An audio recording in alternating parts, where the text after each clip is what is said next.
जब हम मीडिया की बात करते हैं तो इसे अक्सर लोकतंत्र का चौथा स्तंभ कहते हैं, जो सरकार, न्यायपालिका और नौकरशाही के बाद देश को मूल ढांचे से जोड़े रखने में सहायक है।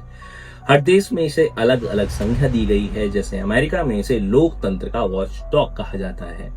अब सवाल यह है कि जब भारत सरकार के पास दूरदर्शन और ऑल इंडिया रेडियो जैसे बड़े मीडिया प्लेटफॉर्म थे, तो इस विभाग में निजीकरण की जरूरत क्यों पड़ी? और क्या निजीकरण के बाद यह उस मानदंड पर खरा उतर पाया है? नमस्कार, मैं हूं आपके साथ दीपक और आज हम चर्चा करेंगे इसी विषय पर। 90 के दशक में आर्थिक उदारीकरण के साथ यह फैसला लिया गया कि सरकारी चैनलों की पहुंच सीमित है, उनकी रिपोर्टिंग में लचीलापन नहीं है और वे सरकार की आलोचना से हिचकते हैं। निजी मीडिया को मौका देने का मकसद था कि यह स्वतंत्र, जिम्मेदार और जवाबदेह बनेगा, जो बेहतर कंटेंट देगा, सच्ची तेज खबरें दिखाएगा और जनता से जुड़ेगा। शुरुआत में ऐसा ही हुआ। एनडीटीवी, आज तक, जी न्यूज जैसे चैनलों ने पत्रकारिता को नई दिशा दी। उनकी रिपोर्टिंग में धार थी, बहसों में तर्क थे और सत्ता से असहमत होने की हिम्मत दिखाते थे। लोगों को लगा कि निजीकरण ने मीडिया को आजाद कर दिया है, जो समाज का आईना बन रहा है और गलत को टोकने की ताकत रख रहा है। लेकिन धीरे धीरे यह सपना धुंधलाने लगा।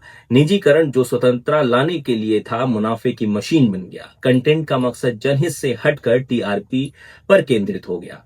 टीआरपी यानी टेलीविजन रेटिंग पॉइंट। आम भाषा में यह एक ऐसी तकनीक है जिसमें बार्ब द्वारा चयनित कुछ घरों में लगे डिवाइस से यह तय होता है कि कौन सा चैनल सबसे ज्यादा देखा जा रहा है। यदि आप चाहेंगे तो हम इस पर भी एक डिटेल्ड रिपोर्ट आपके साथ शेयर कर देंगे। फिलहाल आप यह समझिए कि ज्यादा टीआरपी का मतलब है ज्यादा विज्ञापन और कमाई।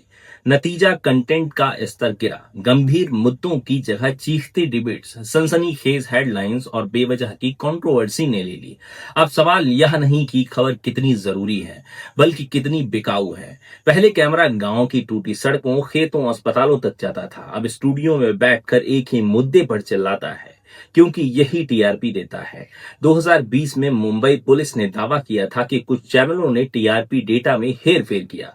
लोगों को पैसा देकर उनके टीवी सेट्स को खास चैनलों पर चलवाया ताकि व्यूअरशिप बढ़े और विज्ञापन से कमाई हो। इस मामले में पूछताछ और गिरफ्तारियां हुई और केस सीबीआई को सौंप दिया गया। यह अभी कोर्ट में है, लेकिन इससे टीआरपी सिस्टम की पारदर्शिता पर सवाल उठने लाजमी हुए। टीआरपी की दौड़ में पत्रकारिता की विश्वसनीयता को ठेस पहुंची है। लोग अब मीडिया को प्रोपेगेंडा मानते हैं। गंभीर मुद्दे जैसे बेरोजगारी, शिक्षा, स्वास्थ्य हाशिए पर चले गए हैं। चैनल अब धर्म, जाति या पार्टी के नाम पर नफरत फैलाते हैं, जिससे समाज बढ़ता है और अस्थिरता बढ़ती है। कई मीडिया हाउस कॉरपोरेट या राजनीतिक लॉबी से जुड़े हैं और उनकी खबरें फंडिंग या एजेंडे पर आधारित होती हैं।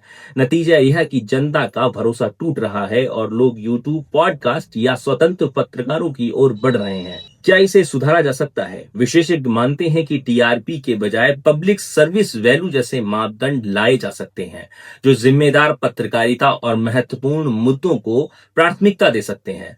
BARC, NBA, press council of India जैसे संस्थाओं को और सशक्त व पारदर्शी होना होगा। कुछ प्लेटफॉर्म जैसे मोजो स्टोरी, न्यूज लॉन्ड्री और आर्टिकल 14 सब्सक्रिप्शन और क्राउड फंडिंग पर चलते हैं, जो सत्ता से सवाल पूछते हैं। ये छोटे हैं, लेकिन जनता के सहयोग से भविष्य बना सकते हैं। आखिर में, बदलाव की चाबी दर्शकों के ही हाथ में है। जब तक हम सनसनीखेज कंटेंट देखते रहेंगे, वही बिकेगा।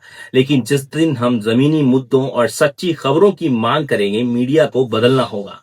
हमें ऐसी पत्रकारिता चाहिए जो सत्ता से न डरे, जनता की आवाज बने और लोकतंत्र को मजबूत करे। यही निजीकरण का मूल उद्देश्य था और इसे फिर से जिंदा करने का समय आ गया है।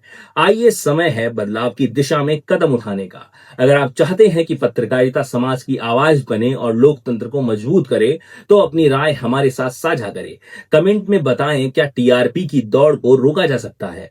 आप कैसी पत्रकारिता देखना चाहते हैं? अगर आप किसी खास मुद्दे पर जैसे शिक्षा, बेरोजगारी, स्वास्थ्य या अन्य महत्वपूर्ण विषय पर वीडियो चाहते हैं, तो हमें कमेंट या डायरेक्ट मैसेज के जरिए बताएं।